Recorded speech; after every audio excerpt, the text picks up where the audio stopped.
Digital Assets Policy. Welcome to the stage, Executive Director of the Blockchain Association, Kristen Smith. Bitcoin educator, Dan Held. CEO of Digital Reserve Energy, Amanda Cavaleri. Senior Policy Advisor, Office of Senator Lummis, Kelsey Pristach. In place of Corey Venn, Ashley Scott, Director of Global Policy at Circle, and Technology Managing Director at Deloitte, Meghan Burns. Good morning, everyone. Does that work? All right, we're better. Okay, there we go. All right. Thank you, everyone. I know we are the only thing standing in the way of lunch, so we will try to keep this lively and entertaining before we take a break here today. I'm super excited to have this all-star panel here today. We invited Dan because we needed a dude, but he'll, he'll do okay. Wow, I have never in my 4-year career running the Blockchain Association had a period of time like this where regulatory policy around digital assets has been so front and center. I'm kind of a CNBC person. I watch Squawk Box every morning, and it is every other segment seems to be about regulation. And so really, really timely to be having this conversation right now. Obviously, the past 2 weeks have been absolutely unprecedented in the 14 years since Satoshi Nakamoto wrote his white paper. And I think all eyes are on policy in Washington and around the globe. And I think that, sort of from where I sit, the intensity is on, but there's been a lot of work that's been done by a lot of different organizations, at the state level, at the federal level, to be, talking about these issues and getting a more educated policymaking body who can help us forge a path forward. Just a kind of high-level thought before we kick off this discussion. I actually don't think we're in a completely different place than we were a couple weeks ago. I think it's just getting more attention and more conversation. I think a lot of work has been going on. There has been a lot of look at what legislation to pass. There's been a lot going on in the courts with, different litigation efforts going on. But maybe with that, why don't we start with Meghan with Deloitte? She, focuses quite a bit on regulatory issues. Meghan, can you talk a little bit about, how are you seeing the state of the regulatory environment in the U.S., maybe compared to globally, and maybe just set the stage for our audience here as to where things are at today? Happy to. Thanks, Kristen. So I think what we've seen over the course of 2022 at the federal level is really 3 parallel paths. The president signed an executive order in March for this whole of government approach to digital assets policy. We've had quite a number of bills introduced in Congress. Many of them more significant ones are bipartisan. And then you have at the agency level activity, which has leaned more in the direction of enforcement than new rulemaking. But really, I think there's just this sort of deluge of activity across the government, and sort of where we are today. A number of those executive order reports came due in September and early October, the most significant ones. And then from a legislative perspective, of course, we just had elections. So you see internationally other jurisdictions moving forward with clarifying their policy frameworks. We've MiCA in Europe and others. And the US has been a little bit slower throughout. And so we're still seeing that. But I think the administration has come up with an approach based on these executive order reports, and then it's up to Congress to bring legislation. So, well, quickly. So, do you think that, I know we have a new Congress that's going to be sworn in January 3rd. What impact do you think the executive order reports are going to have on that policy, or has the world changed, because of recent events, and are those sort of swept aside? I guess we sort of talk about policymakers broadly being focused on consumer and investor protection. And so in terms of recent market events, I think that we're just even more likely to see that. The executive order reports, their development coincided with a market downturn, and it's very much, I think, reflected in the contents. The consumer and investor protection report, I think like 3/4 of it is focused on risks associated with digital assets, which is unfortunate. And the FSOC report, which I've sort of off the cuff referred to as the regulatory gaps report, didn't identify as many. I think is a little disconcerting. The not that many regulatory gaps were identified, and so that does shape the administration's approach, and we'll see how that plays out then on the Hill and how it informs others' attitude. But there is a little bit of messaging, maybe in perception, that it seems there is to be overcome now in light of recent events. So where we are. Why don't we turn it to Amanda for a second? Amanda, I know you're a huge, passionate advocate for Bitcoin. Where does, we had FTX, obviously some bad things happened there. A lot of money was gambled with that shouldn't have been gambled with. What does all this mean for Bitcoin? And do you think there's going to be an impact on public policy that affects Bitcoin as a result of the situation with FTX? Yeah, that's a great question and good timing. I know you just had your conference this week and had, a lot of camaraderie and hugging. I was also just out in DC with a group of miners, and we were focusing on education. So we like to say we had 21 plus meetings, but definitely House and Senate, Democrats, Republicans. It didn't, we were just trying to get temperature after elections, and this FTX situation just happened to happen in the middle before our meetings.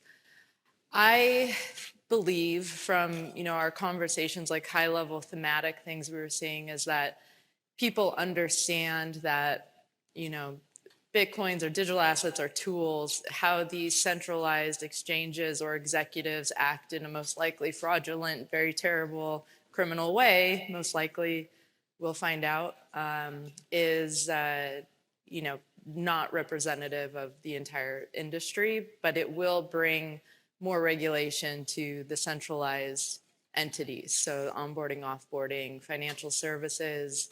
There was a bill that maybe this group was kind of pushing behind the scenes that is most likely dead now. I would say, what Senator Lummis and Gillibrand are doing is very interesting, and I think has a lot of core components that are necessary.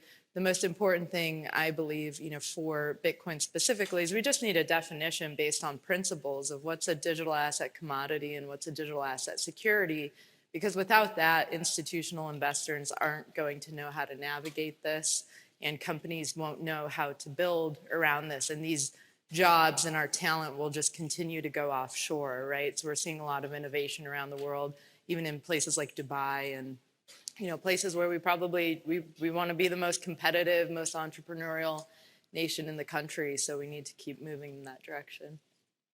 Well, that's a good segue, I think, to Kelsey. Kelsey, you work for Senator Lummis from Wyoming. I think she was the very first senator to ever get interested in Bitcoin and the cryptocurrency and digital asset space. I saw her on TV earlier this week. She's obviously been very active in educating her colleagues and has done a ton of work on the Responsible Financial Innovation Act with Senator Gillibrand. Can you give us a sense, maybe in the short term between now and the end of the year, do you anticipate any legislative activity? But maybe more importantly, what does 2023 look like? Is this an opportunity for the RFIA to move forward? Thank you for the question. I think what we need to do now is consider the events of the last couple of weeks and learn from FTX and the events there, and not rush to a legislative solution. We need to allow the investigative process to run its course. And so any legislation that goes forward is informed by the lessons from the last few weeks. But we are looking towards next year, reintroducing the bill and incorporating those lessons to move forward. What we need, and you mentioned Senator Lummis's long-standing interest in Bitcoin in this area, what we need is a regulatory framework that provides clarity. And so what the bill seeks to do is to fill in areas, for example, clarifying the definition of commodity versus security in this space, providing some clarity for stablecoins and how traditional financial institutions might be able to be involved in that space. And so really filling some of the gaps that the FSOC report and other efforts have identified. I have a question because we've seen a lot of different bills out there, and I think there's this, for those of you who aren't familiar, there's this weird sort of jurisdictional issue with Congress in that most financial regulatory agencies fall under the jurisdiction of the Senate Banking or House Financial Services Committee. But the CFTC, the Commodities Future Trading Commission, that falls under Senate Agriculture Committee and House Agriculture Committee. I always thought what was interesting about the Lummis-Gillibrand bill is Senator Lummis sits on Senate Banking, Senator Gillibrand is on the Agriculture Committee. We've obviously, this fall, up until a couple weeks ago, there was a tremendous amount of momentum around a different bill with what seemed to be a fairly different approach that would give the CFTC a large role to play. There was obviously some major issues with that bill around DeFi and others, but do you think that it's going to be possible for these committees to come together and find a path forward, or do you think it's going to be sort of broken up into pieces and have committees going after the parts? Like can Congress work together, I guess would be my question, or is it going to be just chaos?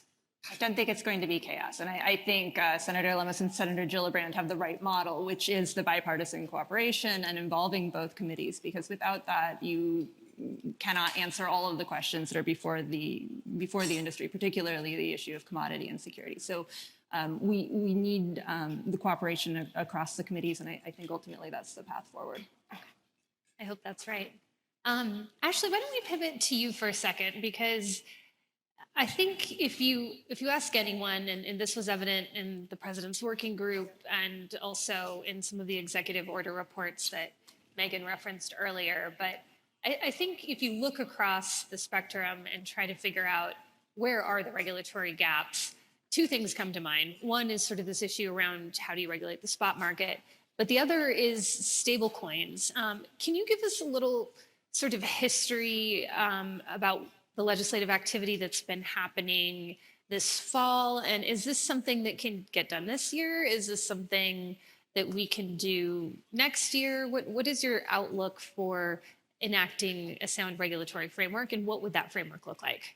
Yeah, I think, as an overall theme, it seems like stablecoin regulation seems the most digestible piece to be a first step in federal oversight, both from the administration's perspective and both from both houses of Congress.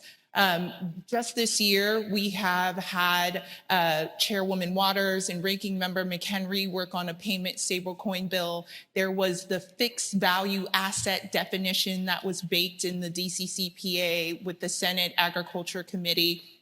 And even this week, Senator Lummis, Gillibrand, and Toomey talked about introducing before the end of the 117th Congress a stablecoin bill. And I think that's what it tells us, at least from an education perspective throughout Congress, is that there is an understanding that stablecoins are very much a large backbone piece to the digital asset ecosystem, and an understanding that a major player within that ecosystem is not within the United States government rails, right? Circle is a bit different. We're the largest US regulated stablecoin, but when we see things like the collapse of FTX, it brings a certain fervor to think about let's look at the plumbing of the digital asset ecosystem, and stable coins, even from a public policy concept, is the easiest to digest. As far as any activity this Congress, the great thing is that conversations are still happening on both sides of the aisle. What we have liked this year, and we hope continues into the 118th, is that it stayed bipartisan.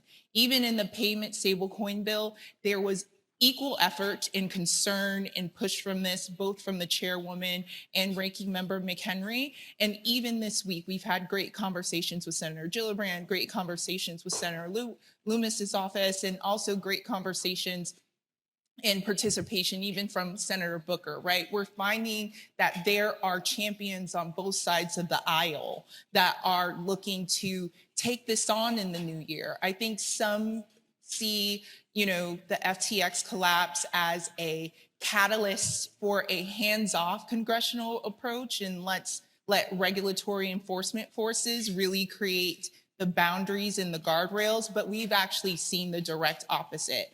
We're seeing now educate me, right? And for those who are very read into these issues to say, all right, what are the principles that we need to do? But I think above else is that, everyone here on the stage, Congress are looking for trustworthy industry actors to seek education and to really speak about the boundaries and to trust them about how they should go about regulating this industry that promotes innovation, but also, provides consumer protection. And I think, hopefully we will see a bill before that will be congressional magic if we can get a bill introduced and pass this Congress. But I am very hopeful what we can accomplish next year. Well, and I do think lame ducks have, that's when the deals get cut, right? Because there's a clock. You've got people leaving, you've got new people coming. I actually do think magical things can happen at the end of the Congress. I had a lot of hope actually for stable coins, given that it's very rare for Patrick McHenry and Maxine Waters, the ranking and chair of the House Financial Services Committee, to work together. And they seem to have a lot of momentum. Can you talk a little bit about why that may have slowed down? And it doesn't seem to have anything to do with crypto. No, I think it's just other priorities that have happened, for the party, specifically with just other priorities within the committee. But we've been in close contact with both the chairwoman and ranking member McHenry to say they are still interested that this bill could potentially come up for a markup, but there is still intense attention by ranking member McHenry and even setting his agenda for the 118th to really still take up this bill and push it forward. And we found there are still deep champions on both sides of the aisle on the House Financial Services Committee. So we're hopeful. Yeah. Dan, let's turn to you for a second. Meghan was telling us earlier about the executive order reports. And I think from where I sat, one of the things that was most disappointing, and I think you're right, Meghan, they happened to be written at a time where we were dealing with Three Arrows Capital and Lunaterra collapse and other things. There seemed to be a lot of focus in those executive reports around exploring a central bank digital currency. And this is something that Congress has held many hearings on. I actually think the reason stablecoin policy is so far ahead has nothing to do with Circle or anything else. It really had to do with the Libra announcement in 2019. Here we are a few years later, and we're still dealing with that, even though Libra is essentially gone. But can you talk a little bit about what the outlook for a U.S. CBDC is? Is that good? Is that bad? How does this position us in the global marketplace? Yeah, so central bank digital currencies are somewhat of an abomination. These are the ultimate sort of surveillance coin that you can imagine. And so a lot of countries are promoting CBDCs as innovative. These are not about innovation at all. It's about complete control over every financial transaction. So CBDCs would be where the central bank has you basically bank with the central bank, and they would have a ledger that controls every transaction. They could see every single transaction that goes down. A lot of nations are calling CBDCs this innovation because they're like, it'll make payments faster, it'll allow us more granular control over the economy. But ultimately, this is about control. And so I think that CBDCs, while positioned as innovation, isn't really that at all. And as Quarles from the Fed puts it, he goes, trust in the dollar isn't about the technology behind it, it's about the faith of the government. And so CBDCs don't add any additional trust with the financial system, it's merely about more control. So I really think that CBDCs represent the ultimate thing that we're fighting against. It is a 1984-esque surveillance coin that allows, for example, governments could tax individual transactions based on someone's gender, race, or political affiliation. And I think that represents something that we need to fight against. So stablecoins, I think, are great and a huge innovation. It's a private sector innovation. I think that's how America has ultimately developed its financial system, is through this, private-public sort of partnership, but ultimately with private pushing the envelope of innovation. And that's how I think it should be, rather than governments exerting absolute control over their economy. So yes, CBDCs, I'm obviously not a fan. And I think that we should look to the private sector with stable coins. And that, I think, is a great way to look at innovation, and government should lean in and work with folks at Circle and Tether to, utilize that private sector innovation to really promote, the dollar on new blockchain rails. Yeah, no, it seemed, I agree with you 100%. I take comfort that it does seem pretty clear that it does take an act of Congress to go down this route. And there does seem to be a lot of people that share your sentiments who have been elected to the House and the Senate. So I'm hoping that continues to stay strong. I have a question that maybe someone can jump in on. Amanda kind of touched on this earlier, but this isn't such a big deal for Bitcoin, but for other crypto assets, there's been an ongoing debate for as long as I've been around as to how to apply securities laws to crypto assets. And there have been some who have said stablecoins might fall under that regime. There have been some that other tokens, like Ethereum, may fall under that regime. And I know that Senator Lummis's bill tries to address this. Does anyone have any sort of general thoughts about how the SEC has approached this that they feel comfortable saying out loud? If nobody does, I can provide my own. But any thoughts on sort of what authority or clarity, either what authority needs to be given to the SEC, or what clarity we need around those laws in order to sort of forge a path forward and maybe get us out of this crypto winter we're all hanging out in? I'm happy to speak to that a little bit, Kristen.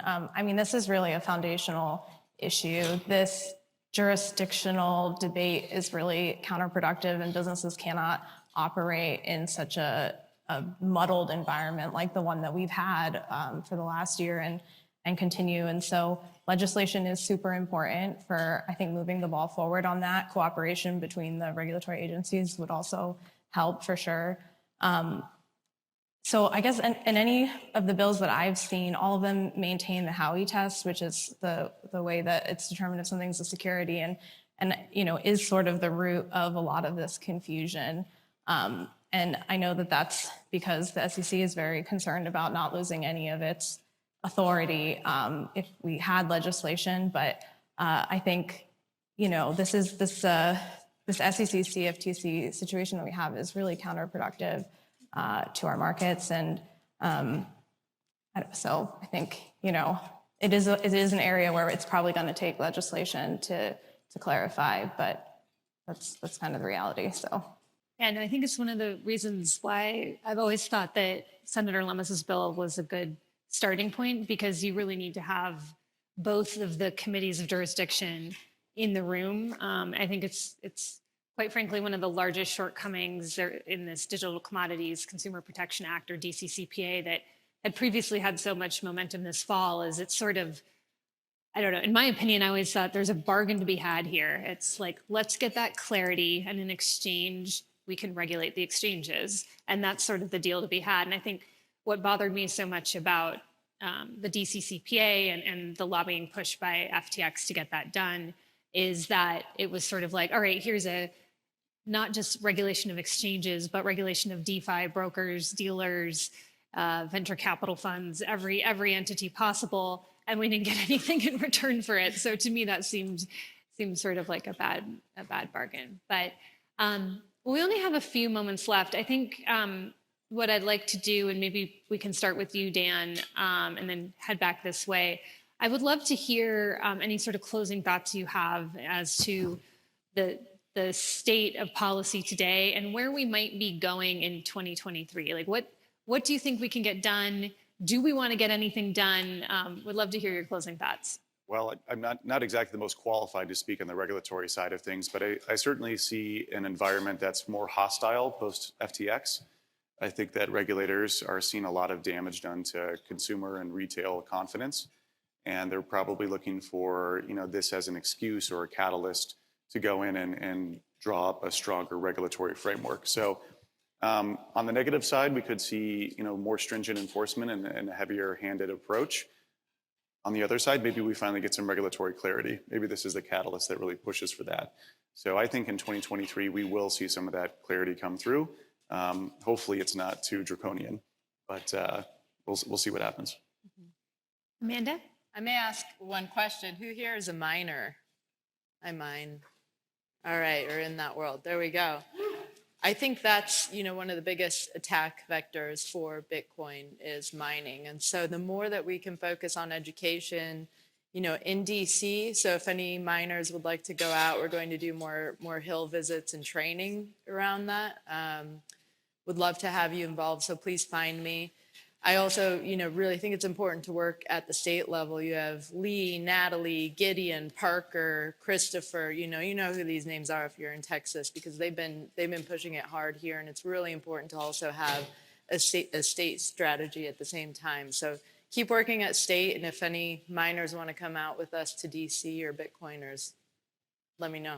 Yeah, I think for me, it's starting at the macro level. We've seen MiCA, the UK is setting to regulate stablecoin. Japan just put their regulations out, Singapore. So from a international competitiveness perspective, the US needs to catch up. And we're hearing from other international bodies that they're waiting for the US, right, to create this type of global harmony, because digital asset space knows no borders. So there needs to be an even playing field if there is going to be regulation. So we're hoping that, one, this continues to be a bipartisan issue. I think sometimes we can all fall susceptible of listening to the noise or the people who scream the loudest, but in the halls of Congress, there is interest and essentially fervor to tackle this issue. And so I see stablecoin legislation as really a low-hanging fruit that can be a win for both sides of the aisle. So we're hoping that that momentum continues on into the next year.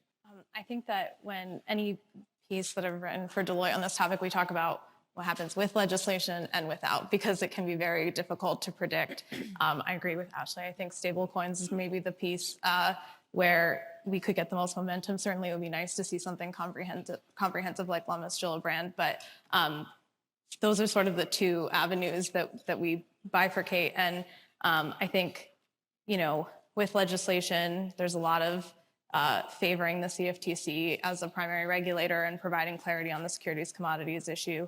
And absent it, there is some, as Dan was sort of saying, I think we might see a little bit of a reaction at the agency level in terms of, maybe to current events or just the EO reports, but a little bit of a reaction against the industry, unfortunately.